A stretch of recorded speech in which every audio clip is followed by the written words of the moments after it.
నరసింహగిరిదేశికపాదసేవా ప్రాప్తాఖిల ద్రవిడ వేద రహస్య జాతం శ్రీగౌతమాన్వయజమాశ్రిత భాగధేయం గోపాలదేశికమహం శరణం ప్రపద్యే. వాధూలాన్వయ సంజాతమప్పలార్య తనూభవం గోపాలాచార్య సచ్ఛాత్రం వందే వెంకటదేశికం. శ్రీవాత్స్య వరదాచార్య పౌత్రం తత్పద సంశ్రయం తాతార్యతనయం వందే రఘునాథాహ్వయం గురుం. కాశ్యపాన్వయ సంజాతం నారాయణ పదాశ్రితం శ్రీమన్నారాయణం వందే యతీశ్వరశ్రియాజుషం. సద్గ్రంథాధ్యయన సంగోష్ఠిని ఈనాటి వ్యాసంగానికి సాదరంగా ఆహ్వానిస్తూ కలిసి ప్రార్థన చేసుకుందాం. శ్రీపరాశర భట్టార్య శ్రీరంగేశ పురోహిత శ్రీవత్సాంకసుత శ్రీమాన్ శ్రేయసే మేస్తు భూయసే. సప్త ప్రాకార మధ్యే సరసిజ ముకుళోద్భాసమానే విమానే కావేరీ మధ్యదేశే మృదుతర ఫణిరాట్భోగ పర్యంక భాగే నిద్రాముద్రాభిరామం కటినికట శిరః పార్శ్వ విన్యస్త హస్తం పద్మాధాత్రీకరాభ్యాం పరిచిత చరణం రంగరాజం భజేహం. యద్బృందావన పండితం దధిరవైర్యత్తాండవం శిక్షితం యల్లక్ష్మీకర సౌఖ్య సాక్షి జలజ ప్రస్పర్ధమానర్థయత్ యద్భక్తేష్వజలస్థలజ్ఞమపి యద్దూచ్య ప్రసంగోత్సుకం తద్విష్ణోః పరమం పదం వహతు నః శ్రీరంగిణో మంగళం. శ్రీస్తనాభరణం తేజః శ్రీరంగేశయమాశ్రయే చింతామణిమివోద్వాంతం ఉత్సంగే అనంతభోగినః. ఈనాడు గోష్ఠికి స్వాగత వచనాలని తెలియచేస్తూ చాలా విలక్షణంగా నిన్నటి పాఠ్యాంశాన్ని మననం చేసి మన ముందు ఉంచినటువంటి నాగమల్లేశ్వరిని మనసారా అభినందిస్తున్నాను. శ్లోకంలో ఉండేటటువంటి విషయాలని ఇంకొంచెం వివరిస్తే బాగుండేది. అపరాజిత ఎందుకైంది, బ్రహ్మకోశం ఎందుకైంది, ఈ వివరాలని కూడా అందిస్తే ఇంకా బాగుండుండేది. ఇంకొన్ని విశేషాలని అందించడం అభినందనీయం. అది ప్రధానంగా దూత ప్రేషణ అనేటటువంటి విషయంలో 4 దశకాలు 4 గుణాలని ఆధారంగా చేసుకుని ఆళ్వార్ నాయిక దూతలని పంపిస్తారు అని చక్కగా వివరణలో ఉంటుంది. ఆ విషయాన్ని కూడా కూర్చుకోవటం అభినందనీయం. మొదటిది అపరాధ సహత్వం. మిగిలినవి 2 చెప్పారు, 2వది వదిలేశారు. 2వ దానిలో ఉండేటటువంటి గుణం ఏది? వైగల్పుంగళివాయ్ అనేటటువంటి దశకంలో భగవంతునిలో ఉండేటటువంటి ఏ గుణం? నిన్న మనం చెప్పుకున్నది పొన్నుల గాళీరో అనే దాని చోట మన ఎంగానలగం కళివాయ్ అనేటటువంటి ఇది ఒకటి చివరిది అవుతుంది. ఇందులో ఐకరస్యం అని పొన్నుల గాళీరో మనం చెప్పుకున్నాం. తర్వాతది మార్ధవం అని చెప్పారు. వైగల్పుంగళివాయిలో చెప్పలేదు, ఆమె చెప్తారు చివరిలో. మళ్ళీ మనం ఒకసారి అవకాశాన్ని ఇద్దాం. ఆ రకంగా పరిశ్రమ చేసినందుకు మనసారా అభినందిస్తున్నాను. ముందు చెప్పుకున్నటువంటి అంశాలను అన్నింటినీ కూడా స్పృశించారు. ఉపోద్ఘాతంగా చెప్పుకున్న వాటిని, విమానానికి అర్థాన్ని చక్కగా మళ్ళీ మననం చేశారు. అభినందనీయం. అయితే అపరాజిత బ్రహ్మకోశం అనేది అందులో ప్రధానమైన అంశాలు.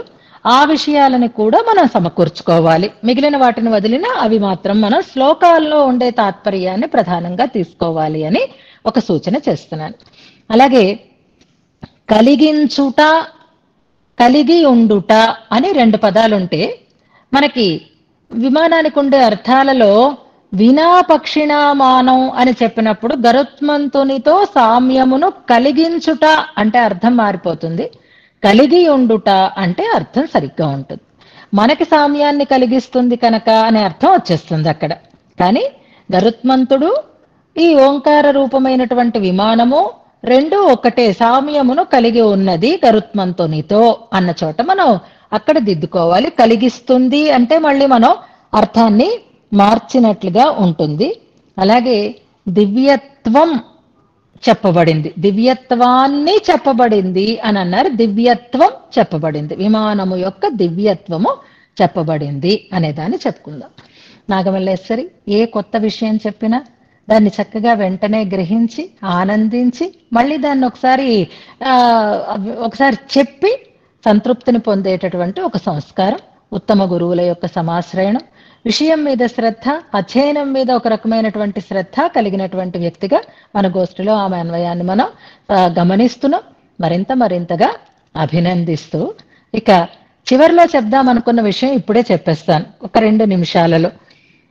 ఇవాళ నిన్న శ్లోకంలో మనం అపౌరుషేయం అని ఒక మాటను విన్నాం, తమ అపౌరుషేయం అని. ఇవాళ కూడా మనం దాన్ని మళ్ళీ వివరణ చేసుకుంటాం. అపౌరుషేయమైనదైతే పురుష దోషాలు లేకుండా ఉంటే ఎంత విశుద్ధంగా ఉంటుంది అనే దాన్ని మనకు అందులో చెప్తారు. మానవ మాత్రులకైతే కొన్ని దోషాలు వస్తాయి. అందులో ప్రధానంగా అజ్ఞత, భ్రమ, ప్రమాదము, విప్రలంభము అని అంటారు. నేను ఇవాళ నిర్మోహమాటంగా మీ దగ్గర నాకుండేటటువంటి దోషాన్ని అంగీకరిస్తున్నాను. మీరు అడగడం వల్ల అది నేను గుర్తించాను.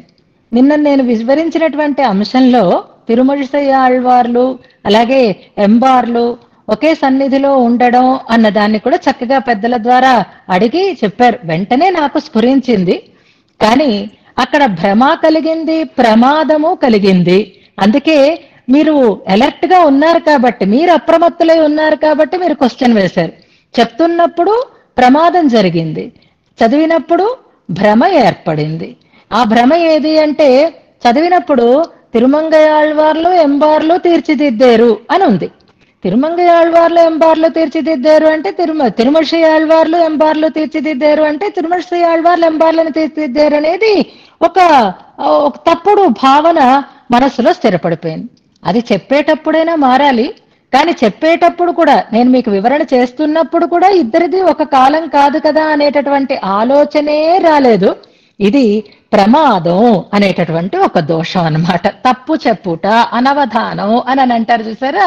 ఇలాంటివి మనలో కలుగుతూ ఉంటాయి. ఆ కలిగిన వాటిని మళ్ళీ సరిదిద్దుకొని మనం ముందుకు సాగుతాం.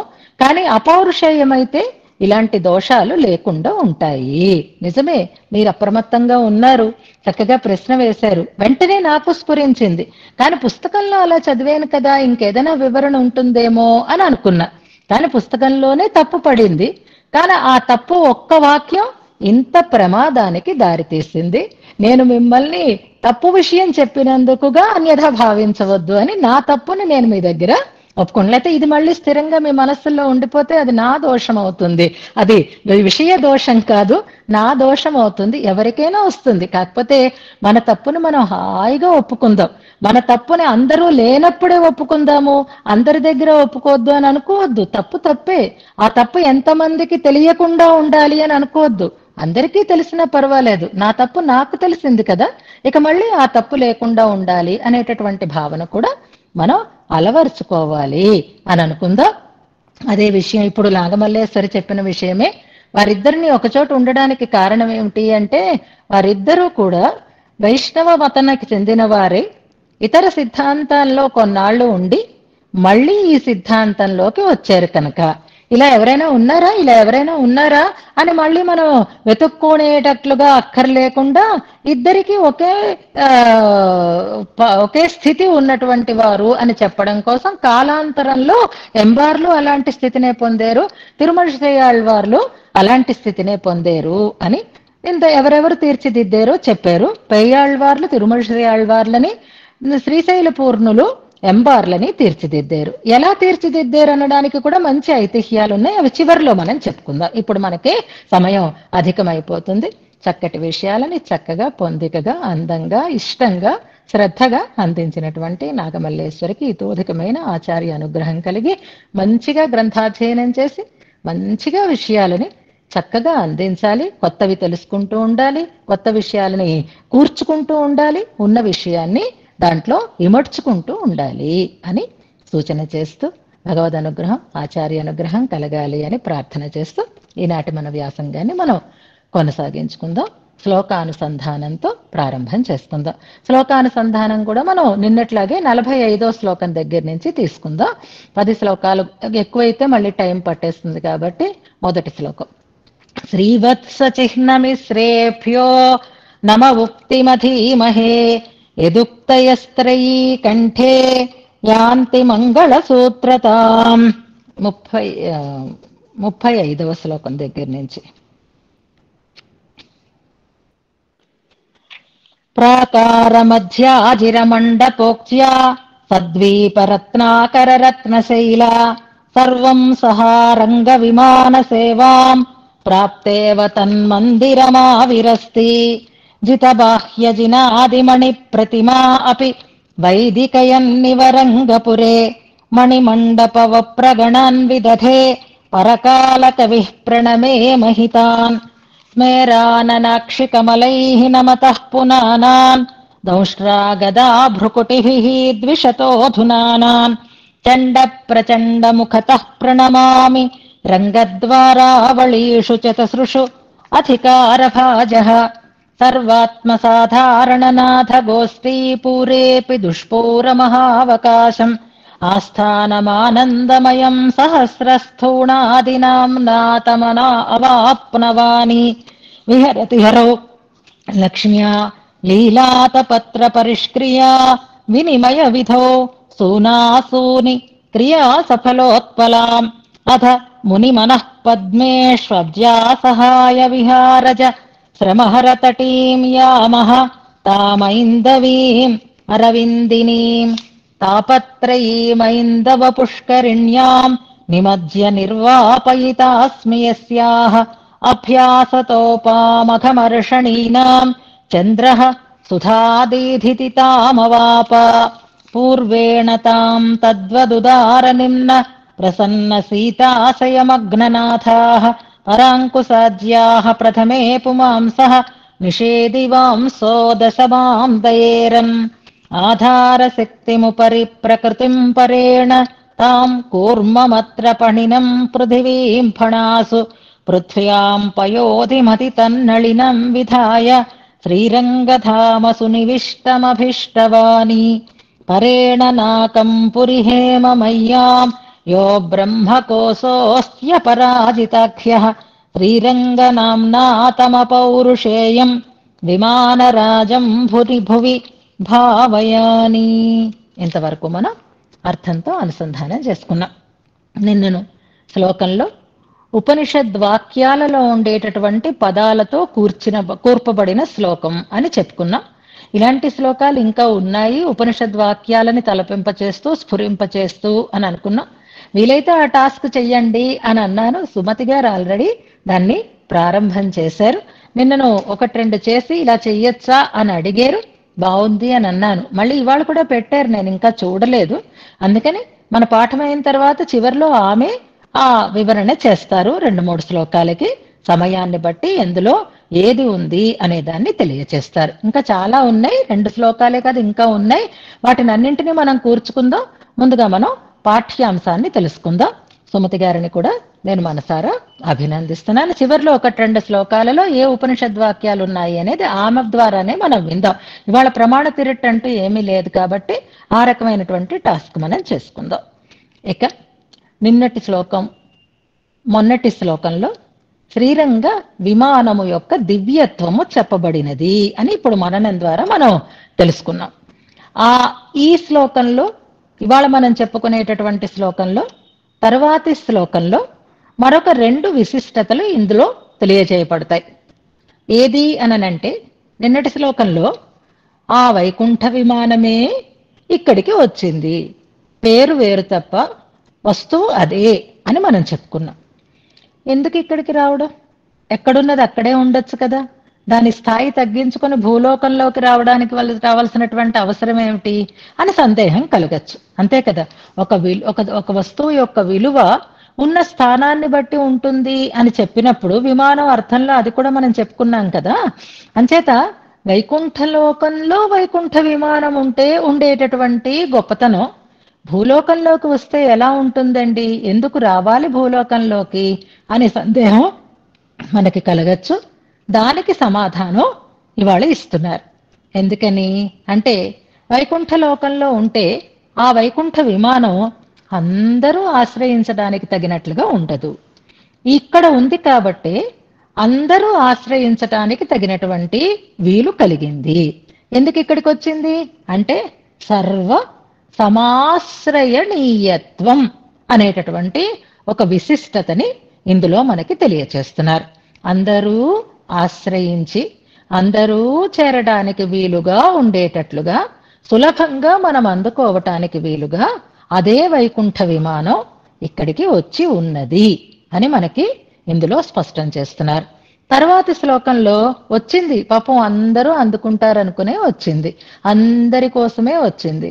కానీ ఎవరైనా అందుకుంటున్నారా, అసలు ఎవరైనా దీన్ని పొందుతున్నారా అని అనుకోవచ్చు. మనం ఇలాంటి క్లాసులు చెప్పుకుంటున్నాం అనుకోండి, ఇష్టం ఉన్న మీలాంటి వాళ్ళందరూ అయితే వస్తారు. కానీ ఎందుకు ఈ క్లాసులు ఓపెన్ గా అని అంటే, అయ్యో అందరికీ విషయం అందాలి కదా అని. కానీ అందరూ అందుకుంటారా అంటే అలా అందుకోనేటట్లుగా చెయ్యాలి అని అంటే అందులో కూడా ఒక రకమైనటువంటి భోగ్యత ఉండాలి. నాకు కావాలంటే నాకు కావాలి, నాకు కావాలంటే నాకు కావాలి అని అనిపించాలంటే ఎప్పుడు అనిపిస్తుంది అంటే వస్తువులో ఒక భోగ్యత ఉంటే అది పొందాలి అని అనిపిస్తుంది. అలాగే ఈ శ్రీరంగ విమానం కూడా సర్వ సమాశ్రయణీయము భోగ్యము అని దాంట్లో ఉండే 2 లక్షణాలని మరొక 2 శ్లోకాలతో మనకి వివరణ చేస్తున్నారు. అందులో ఈ 3వ శ్లోకంలో సర్వ సమాశ్రయణీయత్వం అనేటటువంటి ఒక లక్షణం చెప్పబడుతోంది అని అనుకుందాం. ఇక విమానం గురించి మనం చెప్పుకుంటున్నాం. గర్భాలయ విమానం అనే గోపురం, దాని మీద ఉండేటటువంటి శిఖరాలు, వీటిని గురించి చెప్తారు. శ్లోకాన్ని మనం అనుసంధానం చేసుకోవటానికి ముందు ఈ శ్లోకం ఏ వృత్తంలో రాయబడింది అనే దాన్ని చెప్పుకుందాం మనం. శిఖరిణి అనేటటువంటి వృత్తంలో చెప్పబడింది. ఇందులో భట్టర్ వారి కవితా పాఠవం కూడా చాలా అద్భుతంగా ప్రకటితం అవుతోంది. శ్లేషాలంకారం అని అంటారు. అంటే రకరకాలైనటువంటి అర్థాలు ఉంటాయి. ఒక పదాన్ని ప్రయోగించాము అంటే దాన్ని 2 రకాలుగా మనం సమన్వయం చెయ్యటానికి వీలైనట్లుగా ఉంటుంది ఆ పద ప్రయోగం. అలాంటి పదాలు ప్రయోగించి అద్భుతంగా ఈ శ్లోకాన్ని మనకు అందిస్తున్నారు భట్టర్ వారు ఇందులో. ఇది వేదము అంటున్నారు. వేదము అంటే వేదానికి ఉండేటటువంటి విశిష్టతలు తెలియచేసేటట్లుగా పదాల కూర్పు ఉండాలి. ఇది ఓంకారము అంటున్నారు. వేదంలో ఉన్నదే ఓంకారమైనా వేదానికి ముందుగా ఓంకారం ఉచ్చరింపబడుతుంది కాబట్టి ఓంకారానికి ఉండేటటువంటి ప్రత్యేకతలు దీనికి ఉన్నాయి అని చెప్పాలి పదప్రయోగం చేసేటప్పుడు. ఇది శ్రీరంగ విమానం అంటున్నారు. అంటే ఇదే ఓంకారము, ఇదే వేదము, ఇదే శ్రీరంగ విమానము అంటున్నారు. అంటే అలా చెప్పేటప్పుడు 3 గొప్పతనాలు వచ్చేటట్లుగా ఈ ఒక్క శ్లోకంలోనే చెప్తున్నారు. ఆ పద ప్రయోగాలను చేస్తున్నారు. దాన్ని శ్లేష అంటారనమాట. అంటే ఒకే అర్థం కాదు, మరొక అర్థం కూడా ధ్వనించేటట్లుగా. పదం ఒకటే ఉంటుంది కానీ అర్థాలు మారుతూ ఉంటాయి. అలాంటి ఒక శ్లేష అలంకారంతో ఈ శ్లోకం సాగుతోంది. ఇది భట్టర్ వారి యొక్క కవితా వైభవాన్ని మనకి ప్రకటిస్తుంది అని చెప్తారు. ఇక వృత్తం శిఖరిణి వృత్తం అంటారు. వృత్తోచితి, వృత్త వైవిధ్యం ఇవి మనం వరదరాజస్తవం చదువుకున్నప్పుడు చెప్పుకున్నాము, సుందరబాహుస్తవం చదువుకున్నప్పుడు అక్కడక్కడ మనం చెప్పుకున్నాం. రేపటి టాస్క్ కూడా చెప్పేస్తాను, ఇంకొకరు చెయ్యండి, లేదా చేసిన వాళ్ళు చేసినా తప్పు లేదు. వరదరాజస్తవంలో ప్రతి 10 శ్లోకాలకి వృత్తం మారింది అని అనుకున్నాము. ఎన్ని వృత్తాలు, ఏ వృత్తాలు అనేది ఒకసారి రేపు మీరు చివరిలో హోంవర్క్ కింద చెప్దురు గాని దాన్ని ఒకసారి ఒక చోట మళ్ళీ జ్ఞాపకం చేసుకుని నోట్ చేసి పెట్టుకోండి. పంచస్తవాలు మనం అవధానం చెయ్యాలి అంటే ఇలాంటి ప్రాక్టీస్ ఇప్పటి నుంచి సాగుతూ ఉండాలి. కాబట్టి వరదరాజస్తవంలో చెప్పబడినటువంటి వృత్తాలు ఎన్ని, వాటి పేర్లు ఏవి, ఆ పేర్లలో శిఖరిణి అనేటటువంటి వృత్తం కూడా ఉంది. శిఖరిణి వృత్తాన్ని మనం గుర్తుపెట్టుకోవడానికి ఇంకొక అవకాశం కూడా మనం తీసుకున్నాము. అది మనకి సుందర బాహుస్తవంలో చివరి శ్లోకం శిఖరిణి వృత్తంతో పూర్తవుతుంది అని మనం చెప్పుకున్నాం. కదా. ప్రహర్షిణితో ప్రారంభమై శిఖరిణితో పూర్తి అవుతుంది. అది సుందర బాహుస్తవంలో. వరదరాజస్తవంలో కూడా శిఖరిణి వృత్తంతో ఉండే దశకాలు ఉన్నాయి, దశకం ఉంది, అది తర్వాత మనం చూసుకుందాం. ఇప్పుడు ఈ శ్లోకం శిఖరిణి వృత్తంతో రచిస్తున్నారు, భట్టర్ వారు అందిస్తున్నారు. ఏమిటి ఇందులో ఉండేటటువంటి వృత్త ఔచిత్యం అంటే వర్ణిస్తున్నది విమానాన్ని. విమానం మీద శిఖరాలు ఉంటాయి, శిఖరములు కలిగినది శిఖరిణి. అంటే ఈ విమానం కూడా శిఖరిణి. ఈ విమాన వర్ణనని శిఖరిణి వృత్తంతో వర్ణించటం అనేది ఒక విశిష్టత, ఒక మంచి ఔచిత్యము అని మనకి చెప్తారు. గాలయ గోపుర శిఖరాలు అని అంటూ ఉంటాం, గర్భాలయ శిఖరం అని అంటూ ఉంటాం. మనం ఆలయ దర్శనం చేసినప్పుడు ధ్వజస్తంభం దగ్గర దాసోహం పెట్టి ప్రదక్షిణం చేసుకుని, లేదా లోపలికి వెళ్లి పెరుమాళను సేవించుకుని తర్వాత మళ్ళీ ప్రదక్షిణం చేసుకుని వచ్చేటప్పుడు వెనక్కి నుంచి ఇలా మనం ఆలయ గర్భాలయ గోపుర దర్శనం కూడా తప్పకుండా చెయ్యాలి, అప్పుడే పరిపూర్ణమైనటువంటి ఫలం కలుగుతుంది అని అంటారు. ఒక్క తిరుక్కన్నపురంలోనే ఆలయ శిఖరం గర్భాలయ శిఖరం కనిపించదు అని అంటారు, మిగిలిన చోట్ల మనకి కనిపిస్తూనే ఉంటుంది.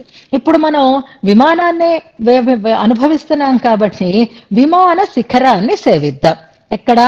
శ్రీరంగంలో గర్భాలయ విమానం, ప్రణవాకార విమానం. ఆ విమానానికి శిఖరాలు ఎన్ని ఉంటాయి? మనం తిరుమల వెళ్ళినప్పుడు మరొకటో వెళ్ళినప్పుడు సేవిస్తూ ఉంటాం కదా. అలాగే ఈ గర్భాలయ శిఖరాలు ఎన్ని ఉంటాయి అనేదాన్ని ఒకసారి ముందు చెప్పుకుందాం. ఒక్కొక్క ఆలయ విశేషాన్ని మనం చెప్పుకోవాలి కదా. మనం చెప్పుకోక్కర్లేదు. చూడండి, మన పుస్తకం మీద ఉండేటటువంటి ఈ ఫ్రంట్ పేజ్ ముఖ చిత్రం చూడండి. ఈ ముఖ చిత్రమే ఆలయ విమానం. మనం ఇప్పుడు వర్ణించుకుంటున్నటువంటి అనుభవిస్తున్నటువంటి విమానమే ఇదే విమానం అన్నమాట. ఈ విమానానికి శిఖరాలు మనకి కనిపిస్తున్నవి ఎన్ని చూడండి అంటే, ఒకటి వెరైటీగా ఉంది మధ్యలోది, తర్వాత అటు ఇటు రెండు కనిపిస్తున్నాయి మనకి. అంటే 5 శిఖరాలా అని మనం కన్ఫర్మ్ అయిపోవద్దు.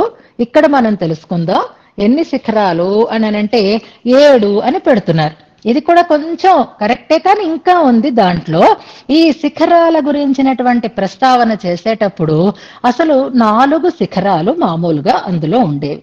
4 అనేది నిన్న మనం ఎన్నో చెప్పుకున్నాం, ఇప్పుడు నాగమల్లేశ్వరు కూడా చెప్పారు కదా. 4 వేదాలకి గుర్తుగా, ప్రతీకలుగా 4 శిఖరాలు అని అంటారు. ప్రణవాకార విమానం కాబట్టి, ప్రణవంలోనే ఓంకారం వేదం ఉంది కాబట్టి అక్కడ 4 శిఖరాలు ప్రధానంగా 4 వేదాలకి ప్రతీకలు అని చెప్తారు.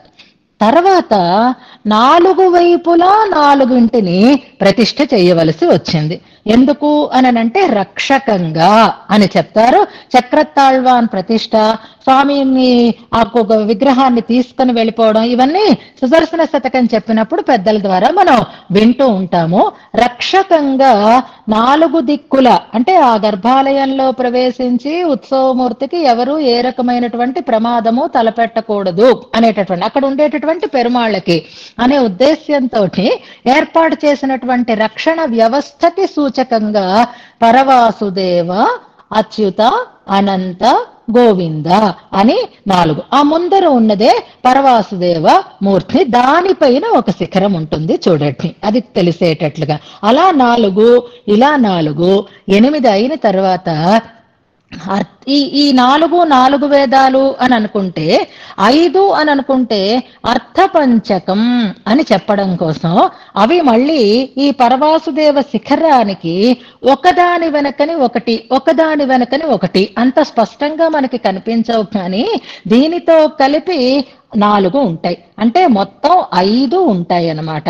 5 అర్థపంచకాన్ని తెలియచేసేనట్లుగా 5 అని చెప్తున్నారు. ఈ పరవాసుదేవుని యొక్క గూడు పైన ఉండేటటువంటి శిఖరం దానికి వెనకని లైన్ లో నిలబడ్డట్టుగా ఉంటాయి అన్నమాట. అంచేత అంత స్పష్టంగా తెలియవు, జాగ్రత్తగా మనం చూడాలి. అలా దాంతో కలుపుకుంటే 5, వేదాలతో కలుపుకుంటే 4, 5, 4, 9. దాంతో పాటు చుట్టూ 3 వైపులా ఉండే వాటిని కలుపుకుంటే 12 అని చెప్తున్నారు. ఈ 12 అక్షర సంఖ్య శిఖర సంఖ్యకి కూడా ఏమిటి విశేషం అని అంటే ద్వాదశాక్షరితో అక్కడ ఆరాధనా విధానం జరుగుతుంది కాబట్టి వాసుదేవ ద్వాదశాక్షరికి సూచకంగా ఉంటాయి అని చెప్పేటటువంటి ఒక విశిష్టత ఈ ఆలయ విమాన శిఖరాలకి ఉంటుంది. అలాంటి శిఖరిణి అయినటువంటి ఆ ఆలయ విమానాన్ని మనకి ఇందులో 3వ శ్లోకంలో సాక్షాత్తుగా వేదమే, సాక్షాత్తుగా ఓంకారమే అని చెప్తున్నారు. అంటే కనిపిస్తున్నవి 5, మధ్యలో దానికి వెనకాతల 4, 3 వైపులా 3 అనేదాన్ని మనకి పెద్దలు తెలియజేస్తూ ఉంటారు. ఆ 4 విశేషంగా ప్రతిష్ఠించటానికి రక్షణ కోసం అని అంటారు. అలాగే గర్భాలయంలోకి మనం వెళితే అక్కడ కూడా అంటే జయ విజయల్ని దాటుకొని లోపలికి వెళితే మళ్ళీ 4 వైపులా 4 విగ్రహాలని ప్రతిష్ఠించారు అని అంటారు. అది కూడా భగవంతునికి మంత్రశక్తితోటి ప్రతిష్ఠ చేసినది. దుర్బుద్ధి ఉన్న వాళ్ళెవరు లోపలికి రాకూడదు అనేటటువంటి ఉద్దేశంతో అంటారు. అది మరొకసారి మనం చెప్పుకునేటటువంటి ప్రయత్నం చేద్దాం. ఇప్పుడు ఆ విమానము శిఖరములు కలిగినటువంటి విమానమును శిఖరిణీ వృత్తంలో వర్ణన చేస్తున్నారు. సర్వ సమాశ్రయణీయము అనేటటువంటి విషయాన్ని మనకి ఇందులో తెలియచేస్తున్నారు. శ్లోకాన్ని అనుసంధానం చేసుకుందాం. అనాద్యామ్నా తత్వాత్ పురుష రచనా దోషరహితం జనే తాన్ స్తాన్ కామాన్ విదధదపి సాయుజ్య హృదయం అసందేహాధ్యాసం భగవదుపలంభస్థలమమీ ప్రతీమః శ్రీరంగం శృతిశత సమానర్థి శరణం. చాలా అద్భుతమైన శ్లోకం. శ్రీరంగ ఆలయ దర్శనాన్ని మనం పొందుతూ ఉండేటటువంటి సమయంలో విమానాన్ని సేవించి ఈ ఒక్క శ్లోకం చదువుకున్నా చాలు, ఆ విమానమే మనకి శరణము అని మేము విశ్వసిస్తున్నాము అని భట్టర్ వారు చెప్తున్నటువంటి మాట. ఇందులో ప్రతీమః అనేది క్రియాపదం. జాగ్రత్తగా గమనించండి. 4వ పాఠంలో మొదటి పదం ప్రత్యయం అంటే విశ్వాసం, నమ్మకం అని అర్థం. ప్రత్యయం కుర్మః అంటున్నారు అంటే విశ్వసిస్తున్నాము అని అర్థం. ఏమని నమ్ముతున్నాము, ఏమని మేము విశ్వసిస్తున్నాము అంటే శరణం ప్రతీమః, మాకు దిక్కుగా నమ్ముతున్నాము, మాకు దిక్కుగా విశ్వసిస్తున్నాము అని అర్థం. ప్రతీమః అంటే నమ్ముతున్నాము అని అర్థం. ఎలా అంటే శరణం ప్రతీమః, శరణుగా విశ్వసిస్తున్నాము. ఝాన్సీ ఎప్పుడు గుర్తు చేస్తుంది ఇత్యుపధారయామి, ఇత్యుపధారయామి అనేటటువంటి శ్లోకం వైకుంఠస్తవంలో. అలాగే ఉపధారయామి విశ్వసిస్తున్నాను అని అర్థం. అలాగే ఇక్కడ ప్రతీమః అనేటటువంటి పదం కూడా అదే అర్థాన్ని ఇస్తుంది. ఎవరింతకి అంటే ఇందులో కర్తృపదం అమీ అనేటటువంటి పదం. 3వ పాదంలో చివరిని ఉంది చూడండి, మమీ అని ఉంటుంది. కానీ మమీ కాదు, అందులో ఉండేటటువంటి మకారం సున్నాగా ముందుకి మారిపోతుంది స్థలం అని. అప్పుడు మాలో ఆ ఒక్కటే మిగులుతుంది, అమీ అనేది పదం అన్నమాట. అక్కడ ఇది సర్వనామం. అమీ వయం అని అక్కడ వయం అనే దాన్ని కలుపుకుందాం. ఈ మేము అని అర్థం. అంటే ఈ రంగనాథుడిని సేవించటానికి ఆర్ద్రత కలిగి వచ్చినటువంటి మేము, భక్తజనులమైనటువంటి మేము. భట్టర్ వారు చెప్తున్నారు కదా మేము అంటున్నారు. మేమేనండి అని మనం చెప్పుకుంటాం చూసారా, అలాగా అమీ అనేటటువంటి పదం ఇక్కడ కర్తృపదం. అమీ ఈ మేము అంటే అమీ అంటే ఈ అని అర్థం అన్నమాట. అమీ వయం బహువచనం కాబట్టి వయం అని పెట్టుకుందాం. ఇక్కడ క్రియాపదం బహువచనంలో చెప్తున్నారు. అమీ శరణం ప్రతీమః, శరణుగా నమ్ముతున్నాము అని అర్థం. దేన్ని అంటే శ్రీరంగం అంటున్నారు. రంగధామ అన్నారు మొదటి శ్లోకంలో, రంగనామ్నా అన్నారు. శ్రీరంగం అనే పదాన్ని 2వ శ్లోకంలోనూ వాడుతున్నారు, 3వ శ్లోకంలోనూ వాడుతున్నారు. అమీ శ్రీరంగం ప్రతిమహా అంటే శ్రీరంగ విమానమును అని అర్థం. శ్రీరంగాన్ని అంటే ఇక్కడ విమాన వర్ణన కాబట్టి శ్రీరంగ విమానాన్ని మేము విశ్వసిస్తున్నాము, మాకు దిక్కుగా అని స్పష్టం చేస్తున్నారు. ఇప్పుడు ఆ శ్రీరంగ విమానానికి ఉండేటటువంటి విశిష్టతలని తెలియచేస్తున్నారు మిగిలినటువంటి పదాలతోటి. ఈ విశిష్టతలన్నీ ఓంకారానికి అన్వయిస్తాయి, వేదానికి అన్వయిస్తాయి, అలాగే విమానానికి అన్వయిస్తాయి అని మనం గుర్తుపెట్టుకుందాం. మొట్టమొదటి విశిష్టత ఏమిటి అంటే శ్లోకం మొదటి పాదం దగ్గరికి వద్దాము. అనాద్యామ్నా తత్వాత్, అనాది అని చెప్పబడుట చేత, అనాది అని చెప్పబడుతోంది. దీనికి ఆది లేదండి, ఇది ఒక చోట పుట్టింది, ఒకప్పుడు పుట్టింది అని చెప్పడానికి తగినటువంటి అవకాశం లేదు కనుక అనాది అని చెప్పబడుతూ ఉండడం చేత ఆమ్నాయం అంటే పదే పదే పదే పదే దాన్నే చెప్పడం, దాన్నే వ్యవహరింపబడడం, దాన్నే ప్రమాణంగా చెప్పడము అని అనుకుంటాం. ఈ పదం మనకి వైకుంఠస్తవం చదువుకున్నప్పుడు చాలా పర్యాయాలు వచ్చింది. ఆమ్నాయం అనేటటువంటి పదం, ఆమ్నాయమూర్ధ్ని అనేటటువంటి శ్లోకం కూడా మనకి అందులో కనిపిస్తుంది. అనాది ఆమ్నా తత్వాత్, అనాదిగా చెప్పబడుట చేత అని. అంటే అనాదిగా చెప్పబడ్డం అంటే ఎప్పటి నుంచో చెప్పడం అని కాదు, అనాది అని చెప్పబడుట చేత అంటే ఇది ఆది లేనిది అని అర్థం, అంటే పుట్టలేదు అని అర్థం అన్నమాట. అంటే ఇక్కడ వేదం గురించి చెప్పుకున్నా వేదం అనాది అపౌరుషేయం అని మనం చెప్పుకుంటూ ఉంటున్నాం. అంతేకాదు ఈ శ్రీరంగ విమానం కూడా అనాది. అనాది ఎందుకైంది అంటే ఎవరో కట్టినది కాదు, ఎవరో నిర్మాణం చేసినది కాదు. శ్రీరంగం స్వయం వ్యక్త స్థలాలలో ఒక స్థలం. స్వయం వ్యక్త స్థలాలు ఎన్ని ఉన్నాయి దివ్య దేశాల గురించి మీకు అందరికీ తెలుసు. స్వామివారు కూడా మన కంటి ఎదురుగా కట్టి వచ్చారు.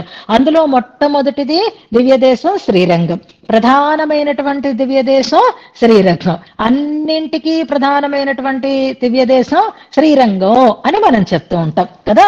ఆ శ్రీరంగం స్వయం వ్యక్త స్థలాలలో కూడా ప్రధానమైనది, మొదటిది అని చెప్తారు. స్వయం వ్యక్తములైనటువంటి స్థలాలు ఎన్ని ఉన్నాయి ఇది కూడా చివరిలో మీరు ఆ టాస్క్ ఆన్సర్ చేయాలి. దివ్య దేశాలలో స్వయం వ్యక్తాలుగా చెప్పబడేటటువంటి దివ్య దేశాలు ఏవి ఎన్ని అనేది చివరిలో మనం చెప్పుకుందాం. ఇప్పుడు ఆ స్వయం వ్యక్తం అంటే తనంత తానుగా వ్యక్తమైనది తప్ప ఎవరూ నిర్మించినది కాదు. వేదం కూడా అంతే కదా. మిగిలిన గ్రంథాలైతే రామాయణం అయితే వాల్మీకి రాశాడు, భాగవతం అయితే వ్యాసుడు రచించాడు, ఇలా మనం చెప్పుకుంటున్నాం. కానీ శ్రీరంగ విమానం అనాది, ఎవరూ నిర్మించలేదు. అలాగే వేదము అనాది, ఎవరూ నిర్మించలేదు. ఓంకారము అనాది, అనాది వేదమే అయితే ఆ వేదానికి ముందు ఉండేది ఓంకారం కాబట్టి దాని గురించి వేరే అనాది అని చెప్పాల్సినటువంటి అవసరం లేదు. చూసారా, ఇప్పుడు అనాది ఆమ్నా తత్వాత్ అనే విశేషణం మూడింటికి సమన్వయపడేటట్లుగా పదప్రయోగాన్ని చేస్తున్నారు మనకి భట్టర్ వారు ఇందులో.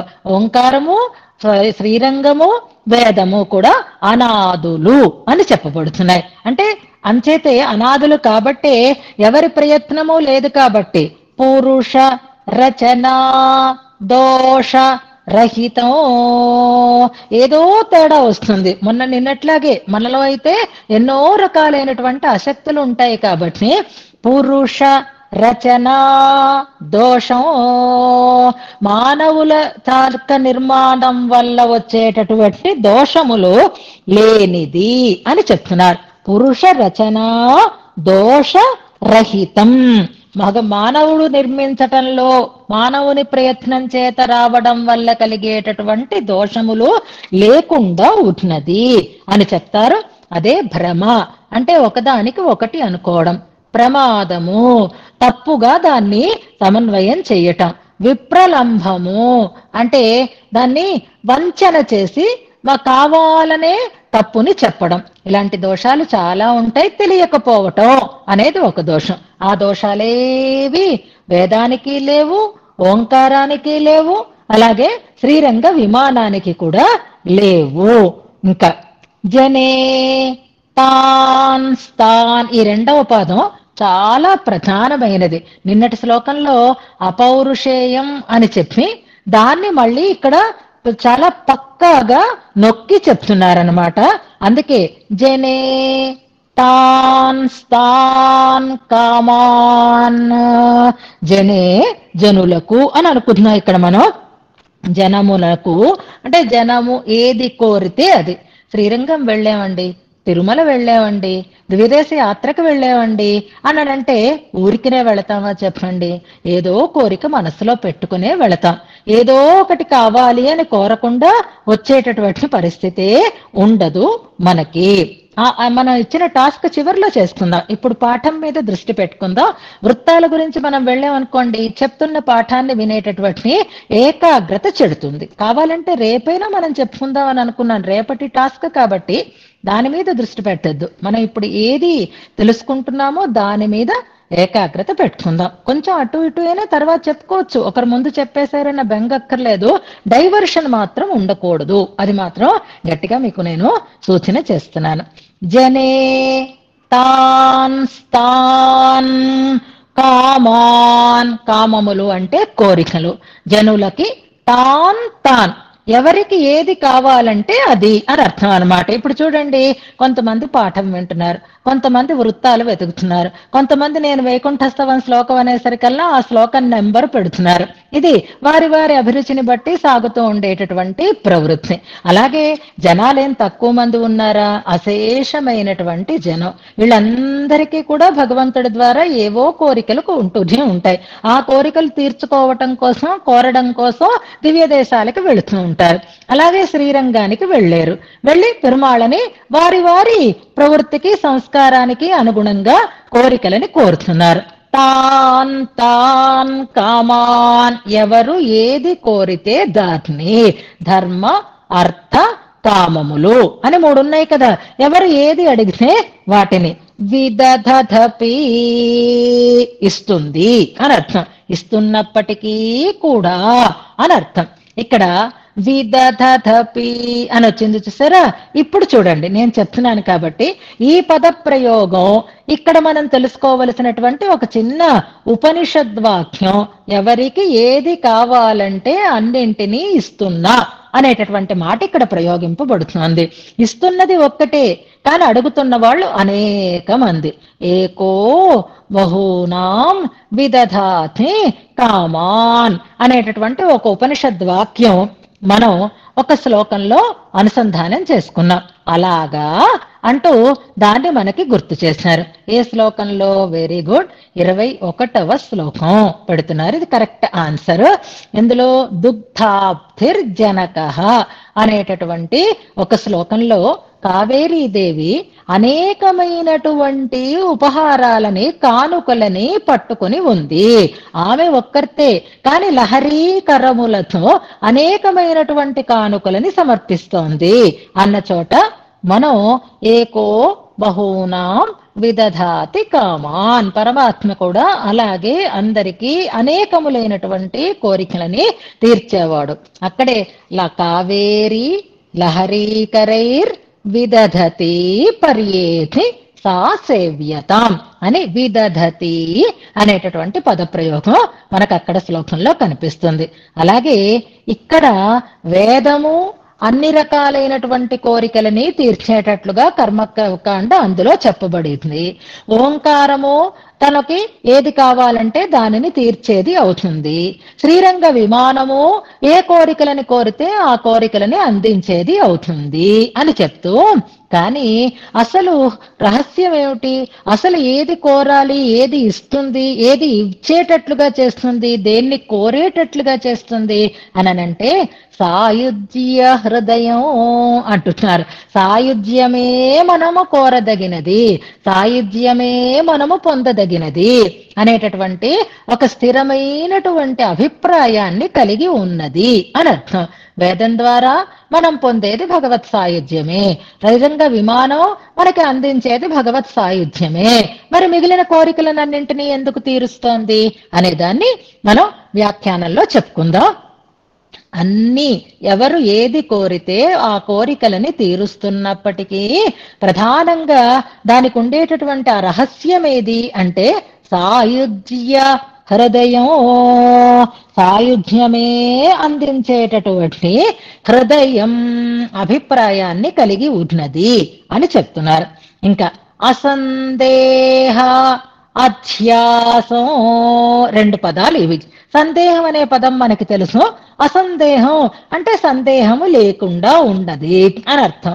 అధ్యాసం అంటే ఒకదాన్ని మరొకలా అనుకోవటం అని అర్థం అన్నమాట. అధ్యాసం అంటే విపర్యయం అంటారు. అక్కడ ఉన్నది ఒకటి కానీ అందులోనే మనం మరొక దాన్ని భావన చెయ్యటం అధ్యాసం అంటారు. మిగిలిన విషయాల్లో నిన్న నేను చేసినటువంటి పొరపాటు అలాంటిదే అధ్యాసం అని.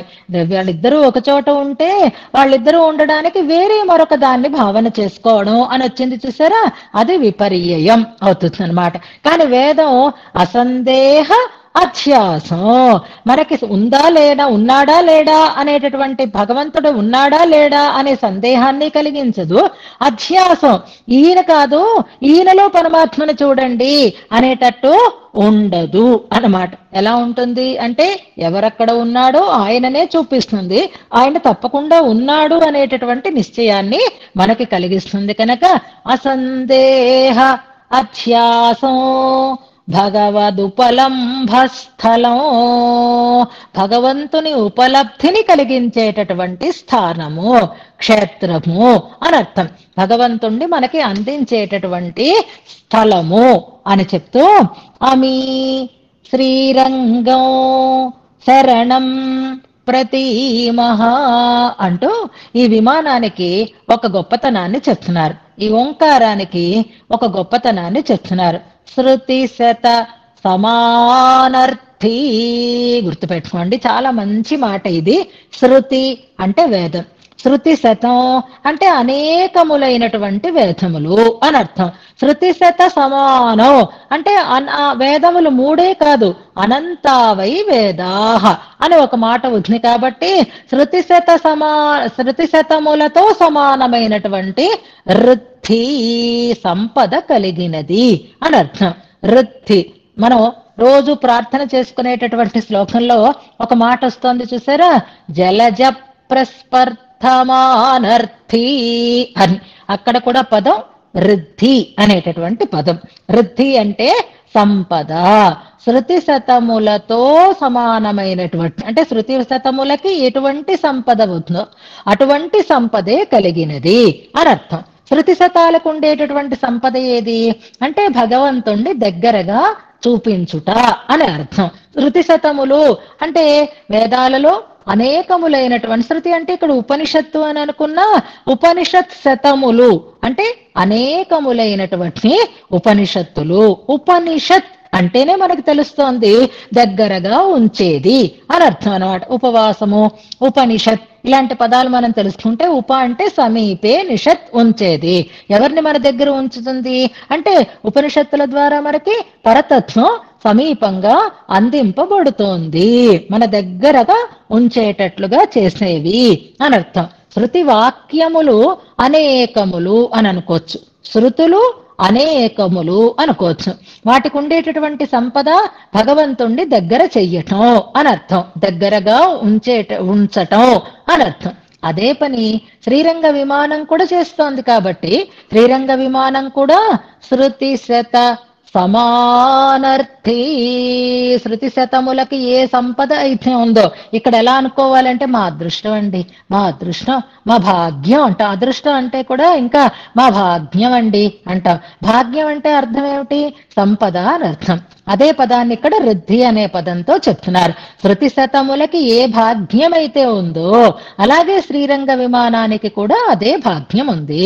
ఏమిటా భాగ్యం అంటే భగవంతుణ్ణి దగ్గరగా చూపించుట, ఉంచుట అనేటటువంటి భాగ్యము కలిగినది అనంటూ అన్ని విధాలా మనం ఆ వేదంతో సమానమైనటువంటి వేద వైభవం కలిగినటువంటి ఈ శ్రీరంగ విమానమును మనకి దిక్కుగా భావిద్దాము, నమ్ముదాము అంటున్నారు. నమ్ముతున్నాము అంటున్నారు. ఇందులో ప్రధానంగా మనం తెలుసుకోవాల్సిన ఒక అంశం ఉంది, జాగ్రత్తగా వినండి. 2వ పాదంలో ఎవరు ఏది కోరితే దానిని వారికి అందించేది అవుతూనే ప్రధానంగా సాయుధ్యాన్ని అందించడమునందే మనస్సు కలిగినది అని మనకి చెప్పారు. చాలా మంది చాలా రకాలైనటువంటి సందేహాలని కలిగి ఉంటారు. ఒక సందేహం, ప్రధానమైన సందేహం ఏమిటి అంటే, ఎవరైతే ఆధ్యాత్మికమైన మార్గంలో ఉంటారో, ఎవరైతే ధార్మికమైనటువంటి మార్గంలో ఉంటారో వాళ్ళకే ఎందుకండి కష్టాలు అని ఒక ప్రశ్న అడుగుతూ ఉంటారు చాలా మంది. దానికి మీరు విన్నారో లేదో, మన స్వామివారి ప్రవచనాలలో దానికి సమాధానాన్ని చెప్పారు. నాకు అసలు ఈ సద్గ్రంథాధ్యయనమో, గోష్టో, దేవాలయమో, దర్శనమో ఇలాంటివేవీ లేనప్పుడండి హాయిగా ఉన్నానండి. కానీ ఎప్పుడైతే నేను ఈ రంగంలోకి వచ్చానో, కాస్త భక్తి కలిగిందో, అక్కడి నుంచి ఒకటి తప్పితే ఒకటి, ఒకటి తప్పితే ఒకటి, ఒకటి తప్పితే ఒకటి, ఏదో ఒక ఇబ్బంది కలుగుతోంది, ఏదో కష్టం వస్తోంది, ఏదో ఒక మనోవేదన, ఏదో ఒక శారీరకమైనటువంటి రుగ్మత, ఇలాంటివన్నీ కలుగుతున్నాయండి. నాకే ఎందుకండి కలగాలి అని స్వామివారు చాలా బాగా చెప్పారు. మంచి ఆన్సర్. ఎప్పుడైనా ఎవరైనా అన్నా మనం ఇది ఆన్సర్ చెప్పొచ్చు అని అనిపించింది. ఎంత బాగా చెప్పారంటే, పరీక్ష ఎవరికి పెడతారు అని అడిగారు, ఎవరు పరీక్షకు వెళతారు అని అడిగారు, చదువుకున్నవాడా చదువుకోనివాడా అని అడిగారు. చదువుకున్న వాడికి పరీక్ష, చదువుకోని వాడికి పరీక్ష. అడ్మిషన్ తీసుకున్న వాడికి పరీక్ష, అడ్మిషన్ తీసుకోని వాడికి పరీక్ష. స్కూల్లో కానీ, కాలేజీలో కానీ, యూనివర్సిటీలోనే కానీ పరీక్షలు ఎవరు రాస్తారు అంటే, ఎవరైతే దానికి అంగీకరించి అడ్మిట్ అయి ఆ దాంట్లో పరిశ్రమ చేశారో వాళ్ళకి సర్టిఫికెట్ ఇవ్వాలి అంటే పరీక్ష పెట్టకుండా ఇస్తారా ఎవరైనా అని అడిగారు. వాళ్ళందరూ హాయిగా ఉన్నారండి. నేను ఎందుకండి ఇలా కష్టపడుతున్నాను, స్వామివారు చాలాసేపు చెప్పారు, చాలా బాగా చెప్పారు, నాకెందుకండి ఈ కష్టాలు అని ఏడుస్తారు. మరి నీకు కాకపోతే ఎవడికి పరీక్ష? నువ్వు అడ్మిట్ అయినావు, నువ్వు డిగ్రీ కావాలన్నావు, నువ్వు సర్టిఫికెట్ కోసం ప్రయత్నం చేస్తున్నావు. చదివిన వాడికి పరీక్ష పెడతావా, చదవని వాడికి పరీక్ష పెడతావా? వాళ్ళందరూ తిరగని వాళ్ళకి పిహెచ్డి రాదే, నీకు పరీక్ష పెడితే నీకు డిగ్రీ వస్తుందా, నీకు సర్టిఫికెట్ వస్తుందా, నీకు ఒక అర్హత ఏర్పడుతుందా? అలాంటిది ఇది అన్నారు. ఎంత అద్భుతంగా చెప్పారు అని అనిపిస్తుంది. చాలా మంది ఈ కష్టాలండి అందుకే వదిలేద్దాం అంటే, మాని నిరక్షర కుక్షిగా ఉండు, కడుపులో ఏమీ ఉండదు, గుర్తింపు ఏమీ ఉండదు, ఎందుకు పనికి రాకుండా అయిపోతావు. అలాగే మనం కూడా లౌకికమైనటువంటి భ్రాంతిలోంచి ఆధ్యాత్మికమైనటువంటి ప్రవృత్తిలోకి వస్తే మనకుండేటటువంటి యోగ్యతని స్థిరపరచడం కోసం చేసేవే పరీక్షలు అని పెట్టబడతాయి. ఆ పరీక్షలలో విజయం సాధిస్తామా లేక ఓటమిని పొందుతామా అనేది నీ సమర్థతని బట్టి ఉంటుంది. అందుకే ఎవ్వరూ అలా అనుకోవద్దు, మనకి ఎన్ని పరీక్షలైనా రానివ్వండి మేము విజయాన్నే సాధిస్తాము, మేము యూనివర్సిటీ ఫస్ట్ వస్తాం, మేము గోల్డ్ మెడలిస్టులం అవుతాం, ఎన్ని పరీక్షలైనా పెట్టుకోండి అన్నట్టుగా మనం చాలా ధైర్యంగా ఉండాలి. భగవంతుడు ఎందుకు మాకే పెట్టాలండి అని అనకండి, మేము అర్హులం కాబట్టి మాకు భగవంతుడు పరీక్ష పెడుతున్నాడు, ఈ పరీక్షలో మేము విజయాన్ని సాధించాలి అని అనుకుందాము అంటారు. ఇదొక సామాన్యమైన ప్రశ్న. అందుకేనండి మేము దేవుడి దగ్గరికి వెళ్ళవండి, మేము గుడికి వెళితే అండి మాకు ఆనవాయితీ కాదండి, మాకు పడదండి, ఇలాంటి పిచ్చి మాటలు మనం మాట్లాడద్దు. పరీక్షలు ఎవరికి ఉంటాయి అంటే, ఇష్టపడిన వారికి, అర్హత ఉన్న వారికి, అడ్మిషన్ అయిన వారికి పరీక్షలు ఉంటాయి అని అనుకుంటున్నాం. ఇంకొక మాట, వేదాన్ని తక్కువ చేస్తున్నాం. వేదంలో చెప్పబడినటువంటి విషయాలలో మంచి విషయాన్ని మార్చేసి మిగిలిన విషయాలన్నింటినీ హైలైట్ చేస్తూ ఇదంతా వేదంలోనే చెప్పారు కదండి, ఇదంతా వేదంలోనే చెప్పారు కదండి అని అంటూ ఆర్గ్యుమెంట్స్ చేస్తూ ఉంటారు. ఇప్పుడు ఎన్నో రకాలైనటువంటి కర్మలని చెప్పారు. ఇప్పుడు సాయుధ్యమే కావాలి, భగవంతుణ్ణే పొందాలి, అదే కదా చివరి మట్టు, మోక్షం ఒక్కటే కదా. మరి ఆ మోక్షాన్ని గురించే చెప్తే సరిపోయింది కదండి వేదం. ఇవన్నీ ఎందుకు చెప్పిందండి? ఈ ఇష్టులు, ఈ కార్యక్రమాలు, ఈ యజ్ఞాలు, ఇవన్నీ ఎందుకు చెప్పిందండి? దశరథుడు పుత్రకామేష్టి చేసి పిల్లల్ని పొందేడా లేదా? పోనీ మనలాంటి వాళ్ళని పక్కన పెడితే ఎవరికైనా ఏదైనా లోటు జరిగితే వాళ్ళు ఆ కార్యాన్ని తీర్చుకోవడం కోసం యజ్ఞయాగాది కర్మలని ఆచరిస్తున్నారా లేదా ఇది మనం స్పష్టంగా చూస్తూ ఉంటాం. ఎందుకు ఈ కామ్య సిద్ధి కోసం చేసేటటువంటి ఈ పనులన్నింటినీ ఎందుకు చెయ్యాలి? ఎవరైనా ఏదైనా పెద్ద కార్యక్రమాలు చేస్తే కామ్యేష్టులు అని చేస్తూ ఉంటారు. దాని మీద కూడా కొంతమంది ఊరికే కూర్చొని విమర్శలని చేస్తూ ఉంటారు. ఎందుకు అవి చేస్తారు అనే దానికి ఇవాళ మనకి అద్భుతమైనటువంటి సమాధానం చెప్తుంది. వేదం కూడా అలాగే, దివ్యదేశ దర్శనం కూడా అలాంటిదే. ఎందుకు చెయ్యాలి అనంటే వేదంలో ఏమేమి చెప్పాయి అంటే, మీకు సంపద కావాలా? సంపద కావాలి అనంటే మీరు ఈ యజ్ఞాన్ని చెయ్యండి. రెండు మనకు ఉన్నాయి వ్యాఖ్యానంలో.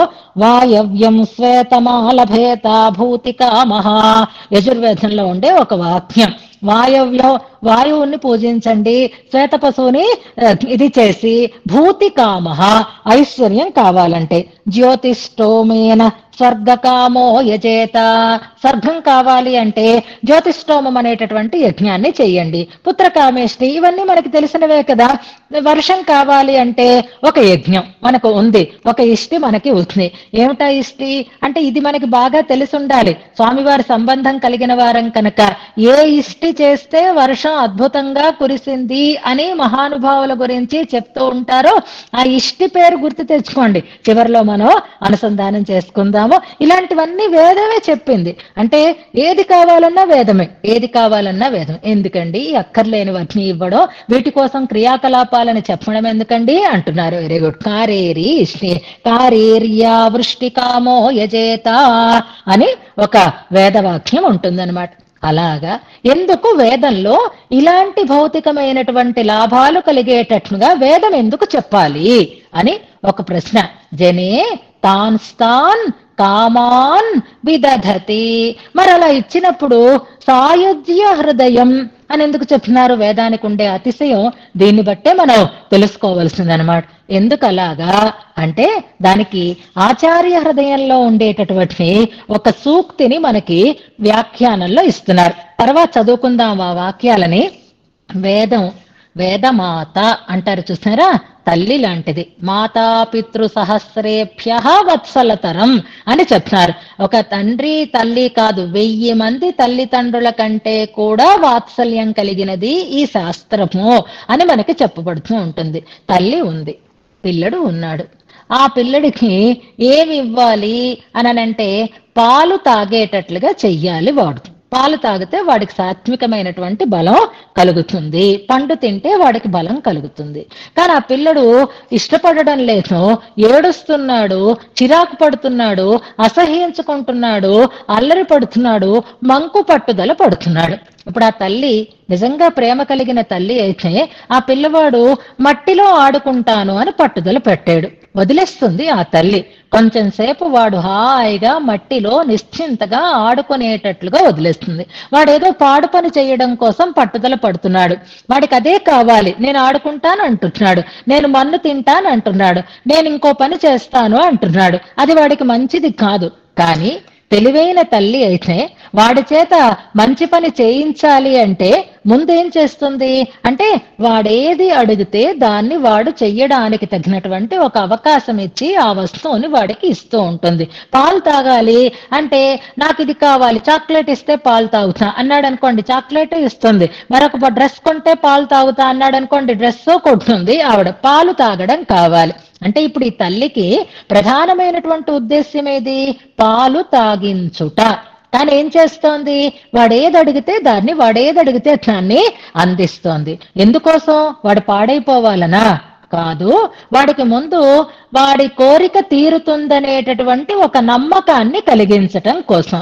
ఎప్పుడైతే అలా వాడికి ఆ నమ్మకం కలిగిందో, ఈ రకమైనటువంటి విధానంలో మన కోరికలు నెరవేరుతాయి అనేటటువంటి ఒక విశ్వాసం కలిగి ఈ విధికి వాడు ఎప్పుడైతే అలవాటు పడుతున్నాడో, ఇప్పుడు వాడు అమ్మ చెప్పిన మాట వినడానికి సంసిద్ధం కావాలి అంటే ముందు విశ్వాసం కావాలి. ఆ విశ్వాసం కలిగించటం కోసం లౌకికమైనటువంటి ఫలితాలని ఇస్తూనే, కోరిన కోరికలను తీరుస్తూనే వైదిక విధికి ఆ పిల్లవాడిని, ఆ వ్యక్తిని అలవాటు పరుస్తుంది. యాగాలు యజ్ఞాలు చేయాలి అంటే కొన్ని నియమాలు పాటించాలి కదా. అలాంటి నియమ నిబంధనలకి అలవాటు పడేటట్లుగా చేసి ఆ తర్వాత ఇవి కాదు అసలు కావలసినవి, ఉన్నతమైనటువంటి ఫలితం ఒకటి ఉంది, అదే సాయుధ్యం అనే విషయాన్ని వాడికి తెలియజేస్తే, అబ్బో ఇవే వస్తున్నాయంటే సాయుధ్యం కూడా వస్తుందన్నమాట అని ఆ సాయుధ్యాన్ని వాడు పొందేటట్లుగా చేస్తుంది. మోక్షాన్ని కూడా ఇచ్చేది అవుతుంది. ఆ మోక్షేచ్ఛ కలగాలి అంటే ముందు లౌకికమైనటువంటి ఈ కోరికలన్నీ కూడా తీరాలి. ఎందుకంటే జనాలందరూ కూడా నిబద్ధులై ఉండరు. ఇదొక్కటే మీరు వేదం చదివితే మోక్షం వస్తుంది అంటే ఎవడికి కావాలి వేదం? ఎవడికి అక్కర్లేదు. దాని మొహం కూడా చూడరు. ఎందుకంటే వీళ్ళు అల్పశక్తిమంతులు, అధికమైనటువంటి ఆశ కలిగిన వారు కనుక వారి వారి సంస్కారాలకి తగినటువంటి రీతిలో ఫలితాన్ని పొందేటట్లుగా ప్రక్రియలని ఏర్పాటు చేసి వాడు చేసేటటువంటి కోరికలు తీరేటట్లుగా, అడిగిన కోరిక తీరేటట్లుగా చేసి ఈ వైదిక విధికి వాడిని అలవాటు పరిచి ఆ తర్వాత ఉత్తమోత్తమైనటువంటి సాయుధ్య రూపమైనటువంటి మోక్షాన్ని అందించేది అవుతుంది. అయితే ఇంతవరకు వాడు అల్లరి చేస్తున్నా, వాడు ఏం చేస్తున్నా, వాడు పక్కదారి పడుతున్నా ఆ తల్లి ఒక కంట కనిపెట్టి హృదయంలో వీడికి ఇది కలగాలి, వీడికి ఇది కలగాలి, వీడికి ఇది ఇవ్వాలి అనేటటువంటి ఒక రహస్యం, ఒక అభిప్రాయాన్ని కలిగి ఉంటుందో వేదం ద్వారా ఇవన్నీ కలుగుతున్నాయని మీరు వేదాన్ని దానికే ఉపయోగించుకోకండి. వేదం నిజంగా అందించేటటువంటి ఫలం సాయుధ్యం, దాన్ని పొందుదాము అనేటట్లుగా ఉండాలి. ఇక్కడ మనం నేర్చుకోవలసింది ఏంటి అంటే ఒక దర్శనమైన, ఆచార్య ఆశ్రయణమైన, భగవద్ దర్శనమైన, దివ్యదేశ పర్యటనమైన లేదా ధార్మికమైనటువంటి ప్రవృత్తి అయినా మనం తాత్కాలికమైనటువంటి ఫలితాలని గురించి చేసినా అది పరిపూర్ణతని ఇచ్చేది కాదు. నిజమైనది ఏది అంటే సాయుధ్య రూపమైనటువంటి ఫలం అంటారు. సాయుధ్య హృదయం అనడంలో ఎంత అద్భుతమైన ప్రయోగం అంటే అసలు ఆ వేదానికి కానీ, శ్రీరంగ విమానానికి కానీ, ఆ ఓంకారానికి కానీ మనకే ఫలితం ఇవ్వాలని అనిపిస్తుంది అంటే సాయుధ్యాన్నే పొందాలి వీళ్ళు, సాయుధ్యాన్నే వీళ్ళకి అందించాలి.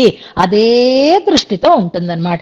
ఎవరైనా మనకి ఉత్తమమైన ఫలితాన్ని ఇవ్వాలనుకుంటున్నప్పుడు మనం చిన్న చిన్నవి కావాలి అని అనుకుంటే ఎలా ఉంటుంది అంటే మొన్ననే పద్మ అవార్డ్స్ ప్రకటించారు చూసారా? ఆ పద్మ అవార్డ్స్ లో పద్మశ్రీ, పద్మభూషణ్, పద్మవిభూషణ్, భారతరత్న ఇలా ఉంటాయి. ఇప్పుడు ఆ ఇవ్వాలి అని అనుకున్న వాళ్ళకి భారతరత్న ఇవ్వాలి అని ఉందనుకోండి, మనం వెళ్ళి పద్మశ్రీ కావాలి, పద్మశ్రీ కావాలి, పద్మశ్రీ కావాలని అప్లికేషన్స్ పెట్టుకుంటున్నాం అనుకోండి, ఇప్పుడు ఇస్తాడా ఇవ్వడా? ఎవరైనా సరే అంటే ఇస్తాడు. వాడు అడిగాడు, ఇవ్వకపోతే వీడికి నా మీద నమ్మకం పోతుంది అని ఇప్పుడు ఎవరు నష్టపోయారు? ఆయన లేకపోతే మనమా? అలాంటివే మనం కోరేటటువంటి కోరికలు, అలాంటిదే భగవంతునికి ఉండేటటువంటి అభిప్రాయము, వేదానికి ఉండేటటువంటి అభిప్రాయం. సాయుధ్య హృదయం అనడంలో అది మనకి తెలియదు. అందుకే భగవంతుడు ఎప్పుడో చెప్పాడు, కర్మణ్యేవాధికారస్తే మా ఫలేషు కదాచన. ఎందుకన్నాడు ఆయన అంటే భారతరత్న అడగవలసిన వాడివి పద్మశ్రీ అడుగుతావురా, ఫలితాన్ని అడుగు అంటే అందుకని పని చేయి, ఫలాన్ని నువ్వు అడగకు, ఫలం గురించి నువ్వు ఆలోచించకు అని అన్నాడు అని సింపుల్ గా చెప్పాడు ఆయన. మనకు అది తెలియక ఫలం లేకపోతే పని ఎందుకు చేస్తాం అని పెద్ద ఆర్గ్యుమెంట్స్ మనం చేస్తూ ఉంటాం. అలా అంటారు కాబట్టి ఇదిగో ఇది చేస్తే ఈ ఫలం, ఇది చేస్తే ఈ ఫలం, ఇది చేస్తే ఈ ఫలం అని వేదం స్పష్టంగా చెప్పింది. కానీ చిన్న ఫలితాల కోసం దాన్ని మనం వాడుకోవద్దు. అందుకే మన ఈ సంప్రదాయంలో, విశిష్టాద్వైత సంప్రదాయంలో సంకల్పం చెప్పి ఏ పని చెయ్యవద్దు అంటారు. ఏ పని అయినా భగవత్ కైంకర్య రూపంగా చెయ్యండి అని అంటారు. భగవత్ కైంకర్యం చేస్తే భగవంతుడు ఏది ఇవ్వాలనుకుంటే అది మనకి తప్పకుండా ఇస్తాడు. అదే సాయుధ్య హృదయం అని ఆయన మనకి ఇచ్చేదేమిటి అంటే, ఎందుకురా నీకు పిల్లల, నీకు ఆస్త, నీకు భూమే, నీ కొడుక్కి ఉద్యోగమా, నీ కూతురికి కొడుక, ఏమిటి పిచ్చివన్నీ అడుగుతున్నావు? నీకు నేనేమిద్దాం అనుకుంటున్నానో తెలుసా? నాతో సమానమైన భోగాన్ని ఇవ్వాలనుకుంటున్నాను అంటాడు ఆయన. అందుకే ఆండాళ్ళమ్మ వారు కూడి ఇరుందు కుళిరుందు ఇదే కోరుకుంది. సాయుధ్యముజ్వలము సంతి యథాపరోక్ష్యం అని మనం వైకుంఠస్థమంలో ఒక శ్లోకంలో అనుసంధానం చేసుకున్నాం. ఏ శ్లోకమో ఇప్పుడు చూడండి, ఇప్పుడు నెంబర్ చూడండి, అయిపోయింది కాబట్టి మీరు డైవర్ట్ అయినా ఏం పర్వాలేదు. ఏ శ్లోకంలో? వైకుంఠ స్తవంలో యద్ బ్రహ్మరుద్ర పురుహూతముఖైర్దురాపం అనేటటువంటి శ్లోకంలో సాయుధ్యం గురించినటువంటి ప్రస్తావన స్పష్టంగా మనకి చేస్తారు. అక్కడ సాయుధ్యం అంటే ఏమిటో మనం చెప్పుకున్నాం. సయుక్ అంటారు. సయుక్ అంటే అది సయుక్ అవుతాడు అంటే సమానుడు అవుతాడు అని అర్థం. ఆ సమానత్వం దేని 42 వెరీ ఇంతవరకు చెప్పినవన్నీ తప్పు. 42 శ్లోకం కరెక్ట్ ఆన్సర్. 43 శ్రీపతి స్తుతిమాలలో చూసి చెప్పి ఉంటారు. కరెక్ట్ అయినటువంటి సంఖ్య 42 అని అనుకుందాం. సయుక భాగి అవుతున్నాడు అంటే సోస్నుతే సర్వాన్ కామాన్ సహ బ్రహ్మణ విపశ్చిత అనేటటువంటి ఒక వేదవాక్యం, శృతి వాక్యం ఇక్కడ చెప్పబడుతుంది. మనకి భగవంతునితో భోగంలో అంత పూర్తి సామ్యం వస్తుంది. భోగ మాత్ర సామ్య లింగాశ్చ అనేటటువంటి ఒక బ్రహ్మసూత్రం కూడా అదే విషయాన్ని మనకు చెప్తోంది. ఏం భోగం? భగవంతునితో కలిసి మనం చేసేటటువంటి భోగం అంటే ఏది అంటే ఆయనలా అనంతుడి మీద కూర్చుంటామా, ఆయనలా లక్ష్మీదేవిని పక్కన పెట్టుకుంటామా? ఏమిటి మనకి భోగం అంటే? అంటే ఏమిటి మనకి కామములు అంటే కళ్యాణ గుణ అనుభవం అని చెప్తారు. కామ్యంత ఇది కామాహ కళ్యాణ గుణాహ అంటారు. మనకు ఉన్నాయి కానీ పోయి ఏ వైకుంఠానికి చేరితే మనలో మళ్ళీ ఆ గుణావిర్భావం జరుగుతుందో అదే సాయుధ్యం అని చెప్పబడుతుంది అని అక్కడ మనకి వ్యాఖ్యానంలో కూడా దానికి డెఫినేషన్ ఇచ్చారు. సాయుధ్యం అంటే గుర్తుపెట్టుకోండి, సమాన గుణభాగిత్వం సాయుధ్యమితి కథ్యతే అంటారు. సమాన గుణభాగిత్వం అవుతుంది. ఆయనకి మనకి కూడా సమానమైనటువంటి గుణాలు ఏర్పడతాయి. గుణ అనుభవం ఆయనతో కలిసి మనం చేసేవాళ్ళం అవుతాము అని భగవంతుడు ఆ వేదం ఎన్ని కోరినా ఇవ్వచ్చు, కానీ ఇవ్వాలనుకున్నది సాయుధ్యము. అలా సాయుధ్య హృదయమై ఉన్నది శ్రీరంగ విమానం కూడా. శ్రీరంగ విమాన దర్శనం వల్ల మనకి కూడా కలిగేదేది అంటే సాయుధ్యం ఏర్పడుతుంది, సందేహం తొలగిపోతుంది. ఇప్పుడు వేదాన్ని మనం అధ్యయనం చేస్తే, వేదాధ్యయనం చేసి అన్ని వేదాలని చదువుకున్నా వేదం చేలో భగవంతుడు ప్రతిపాదింపబడుతున్నాడా లేదా అనేది మనకి సందేహంగా ఉంటే ఉండిపోవచ్చుగాక. కలడు కలండనడు వాడు కలడో లేడో అనిపించిందా లేదా? అలా ఒకవేళ సందేహం ఉంటుందేమో కానీ రంగ విమానం దగ్గరైతే ఆ సందేహమే ఉండేటటువంటి అవకాశం లేదు. అంతేకాదు అక్కడికి వెళ్ళిన తర్వాత చూస్తున్న రంగనాథుణ్ణి చూసి ఈయన్ని చూసి ఆయన అనుకో అని అనాల్సిన అవసరం లేదు. ఏ పరబ్రహ్మని నువ్వు పొందాలి అని అనుకుంటున్నావో ఆ పరబ్రహ్మే ఈయన అని ఒకదాన్ని చూసి ఒకటి అనుకోవలసినటువంటి అవసరం లేకుండా మనం పరబ్రహ్మనే చూపిస్తుంది, పరబ్రహ్మనే పొందుతాము. మరొక దాన్ని చూసి ప్రతీకగా మనం ఏమి పెట్టుకోవలసినటువంటి అవసరం ఉండదు అంటూ వేదానికి ఉండే విశిష్టతలన్నీ ఈ శ్రీరంగ విమానంలో పొందుపరుస్తూ ప్రణవంతో పోలుస్తున్నారు, వేదంతో పోలుస్తున్నారు అని అంటారు. అందుకనే మనం ఈ శ్రీరంగ విమానాన్ని మనకి దిక్కుగా నమ్ముదాము అంటూ ఆమె శ్రీరంగం శరణం ప్రతీమహ అని అందరూ ఆశ్రయించవచ్చు, అందరూ సాయుధ్యాన్ని పొందవచ్చు. ఎందుకంటే ఇది అనాది అయినది, పురుష దోషములు లేనిది, ఎవరికి ఏ కోరికలు కావాలంటే ఆ కోరికలని తీర్చేది, ప్రధానంగా మోక్షాన్ని ఇవ్వాలనేటటువంటి అభిప్రాయాన్ని కలిగి ఉన్నది, సందేహం కలిగించేది కాదు, విపర్యయమైనటువంటి పద్ధతి ఉన్నది కాదు. భగవంతుడు దొరికేటటువంటి క్షేత్రమిది, శృతి సత సమానర్థి. ఉపనిషత్తులలాగే భగవంతుడిని మనకి దగ్గరగా ఉంచేటటువంటి వైభవం కలిగినది అంటూ శ్రీరంగ విమానము యొక్క సర్వ సమాశ్రయణీయత అనేటటువంటి ఒక విశిష్టతని ఈ శ్లోకంలో భట్టర్ వారు తెలియజేస్తున్నారు. ముందుగా మనం దాన్ని ఉపదేశాత్మకంగా అనుసంధానం చేసుకుందాం. ఈ శ్లోకాన్ని